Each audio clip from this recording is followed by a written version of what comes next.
কলকাতায় যেগুলো বাংলো বলে আজকাল বিক্রি হচ্ছে সেগুলোর 90% কিন্তু বাংলোই নয়। ধরুন একটা ফ্যামিলি অনেক দিন ধরে ভাবছে যে নিজের একটা বাড়ি হবে, চারিদিকে অনেকটা খোলামেলা জায়গা থাকবে, কিন্তু আজকালকার দিনে তা কি হচ্ছে? চারিদিকে আমরা দেখছি রো বাংলো, মানে আপনার বাড়ির দেওয়াল ইজিক্যাল টু পাশের বাড়ির দেওয়াল। প্রাইভেসি নেই, নিজের মতো করে কোনো স্পেস নেই, কিন্তু এখানকার কনসেপ্টটা পুরোটাই আলাদা।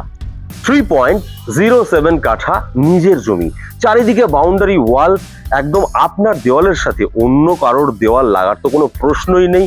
প্রচুর গ্যাপ থাকছে, নিজের লন, নিজের খোলা জায়গা, চাইলে আপনি আপনার মতো করে নিজস্ব অর্গানিক ওয়েতে চাষবাস করতে পারবেন। শুধু তাই না, এই জায়গাগুলোকে গার্ডেনিং এরিয়া হিসাবে ব্যবহার করতে পারবেন। ফ্ল্যাট আপনাকে দেয় একটা ঘর, কিন্তু এই ধরনের বাড়ি আপনাকে দেয় একটা সুন্দর লাইফস্টাইল। মাথায় রাখবেন, প্রাইস হলো 1,45,00,000 টাকা। সব থেকে বড় ব্যাপার, এখানে কিন্তু দুটো কার পার্কিং আপনারা পেয়ে যাচ্ছে। যারা সত্যিকারের নিজের বাড়ির ফিল পেতে চান তাদের জন্য এই জায়গাটা সত্যি দারুণ একটা অপরচুনিটি।